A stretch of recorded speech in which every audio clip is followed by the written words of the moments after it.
Welcome to Telugu ప్రభా viewers. నేను మీ journalist రెహమాన్ని. Andhra Pradesh రాజకీయాల్లో ప్రస్తుతం ఇప్పుడు AP deputy CM versus AP deputy speaker మధ్య వివాదం రోజు రోజుకు రచ్చ కింద మారుతోంది. ఓజీ వర్సెస్ త్రిబులార్గా చెప్పుకుంటున్నారు. ఎందుకంటే ఇప్పటికే కూటమి ప్రభుత్వంలో జనసేన టీడీపీ ఎంత సఖ్యతగా కనిపిస్తున్నా పవన్ కళ్యాణ్ మరో 15 ఏళ్ళు చంద్రబాబు ముఖ్యమంత్రిగా ఉండాలని చెప్పి కోరుకుంటున్నా అంతర్గతంగా వివిధ జిల్లాల్లో నియోజకవర్గాల్లో మాత్రం పరిస్థితి అందుకు విభిన్నంగా ఉంది.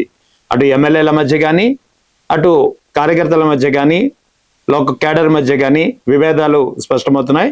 ఇప్పుడు తాజాగా deputy speaker versus deputy chief minister మధ్య పోరు కాస్త ఆసక్తికరంగా మారింది. ఎందుకంటే భీమవరం విషయంలో ముఖ్యంగా డిఎస్పీ జయసూర్య ఎవరైతే ప్రస్తుతం ఇప్పుడు వార్తల్లో ప్రధానంగా కనిపిస్తున్నారో డిఎస్పీ జయసూర్య వేదికగా మొత్తం యొక్క పంచాయతీ నడుస్తుంది. డిఎస్పీ జయసూర్య వాస్తవానికి అసలు డిఎస్పీ జయసూర్య ఎవరు, ఇతను గతంలో ఎక్కడెక్కడ పనిచేశారు, ఇప్పుడు పవన్ కళ్యాణ్తో అతనికి ఉన్న వివాదానికి కారణం ఏంటి, రఘురామకృష్ణరాజు అతన్ని ఎందుకు సపోర్ట్ చేస్తున్నారు అనేది ఒకసారి కూలంకషంగా తెలుసుకునే ప్రయత్నం చేద్దాం. భీమవరంలో ప్రస్తుతం డిఎస్పీగా ఉన్నటువంటి జయసూర్య గతంలో అంటే వైసీపీ ప్రభుత్వంలో ఉన్నప్పుడు గన్నవరంలో ఏదైతే టీడీపీ ఆఫీస్ పై దాడి జరిగిందో ఆ సమయంలో గన్నవరంలో అతను సిఐగా ఉన్నారు.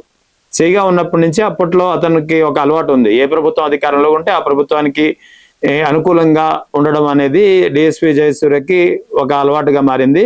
సో అప్పట్లో వైసీపీకి అనుకూలంగా ఉంటూ అప్పుడు ఆ దాడి విషయంలో చాలా యాక్టివ్ రోల్ పోషించారనేది ఒక ప్రధానంగా ఉన్నటువంటి వాదన. అయితే ఆ తర్వాత కూటమి ప్రభుత్వం అధికారంలోకి వచ్చిన తర్వాత అతనిపై ఉన్నటువంటి వివిధ ఆరోపణలు కావచ్చు, వేరే డిపార్ట్మెంటల్ ఇష్యూస్ వల్ల కావచ్చు వీఆర్లో ఉన్నారు. వీఆర్లో ఉన్న తర్వాత తిరిగి అతనికి లోకల్గా భీమవరంలో ఉన్నటువంటి భీమవరం మీద అతనికి ఎప్పటి నుంచో కన్నేశారు. ఎందుకంటే భీమవరం గతంలో అంతకుముందు అంటే గన్నవరంలో పనిచేయక ముందు భీమవరం రూరల్ కి సీఏగా, తర్వాత భీమవరం 2 టౌన్ కి సీఏగా పనిచేసిన అనుభవం కూడా ఉంది.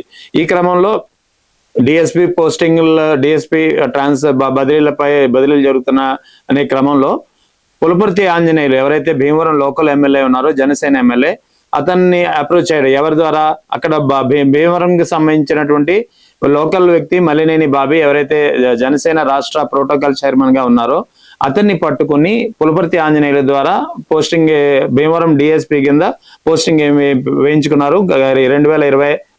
అంటే కూటమి ప్రభుత్వం అధికారంలో వచ్చిన 1-2 నెలలకే.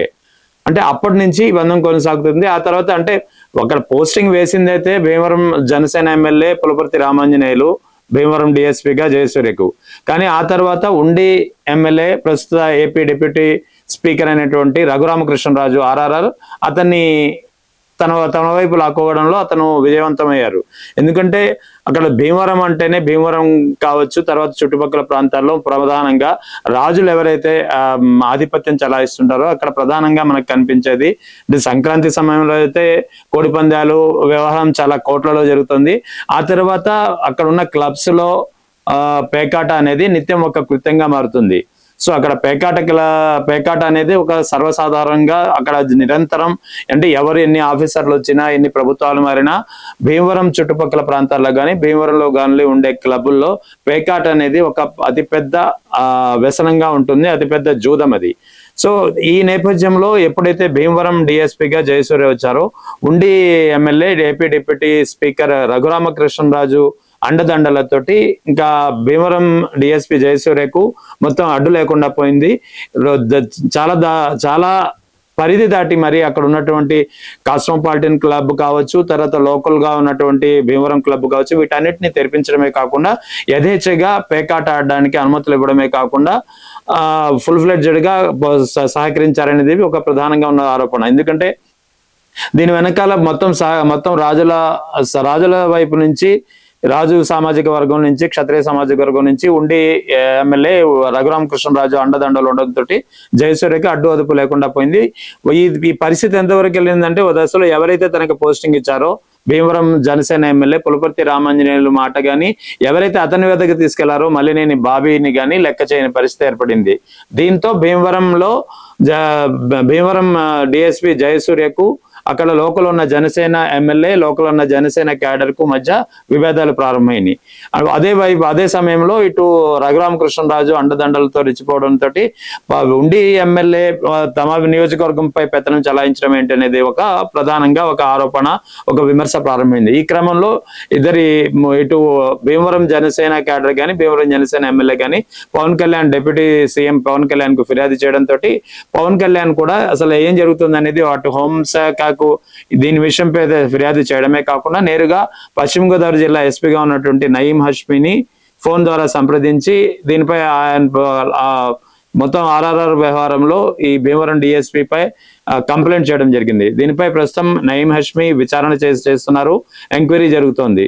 సో ఇది ఓవరాల్ గా భీమవరం డిఎస్పీ వ్యవహారంలో అదే అంటే ఓ పక్క పవన్ కళ్యాణ్ సాక్షాత్తు ఏపీ డిప్యూటీ సీఎం ఏ డిఎస్పీ అయితే ఒక బ్యాడ్ ఆఫీసర్, అతని వల్ల అక్కడ లోకల్ గా ఒక భీమవరంలో పేకాటకు క్లబ్లకు అడ్డాగా మారిపోయింది, జోదం యథేచ్ఛగా జరుగుతోందని చెప్పి ఆరోపిస్తూ అతని మీద ఫిర్యాదు చేశారు.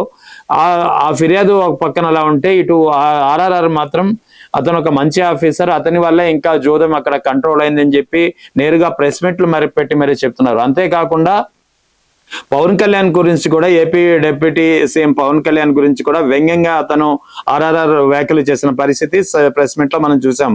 ఏకంగా పవన్ కళ్యాణ్ అయితే తన శాఖతో పాటు అంటే పవన్ కళ్యాణ్ శాఖతో పాటు ఇతర శాఖల్లో కూడా ఆయన కలగజేసుకోవడం సంతోషించదగ్గ పరిణామం అంటూ చాలా వ్యంగ్యంగా మాట్లాడడం చూస్తుంటే ఆర్ఆర్ఆర్ వర్సెస్ డిప్యూటీ సీఎం ఈ వివాదం ఏదైతే ఉందో ఇది అంతకంతకు పెరిగే పరిస్థితి స్పష్టంగా కనిపిస్తుంది. ఎందుకంటే గతంలో కొద్ది రోజుల క్రితం అసెంబ్లీ సాక్షిగా బాలకృష్ణ చిరంజీవిని గత ప్రభుత్వం చిరంజీవిని వైఎస్ జగన్ ని చిరంజీవి ఇతర సినీ పెద్దలు కలిసినప్పుడు అతన్ని అవమానించారు.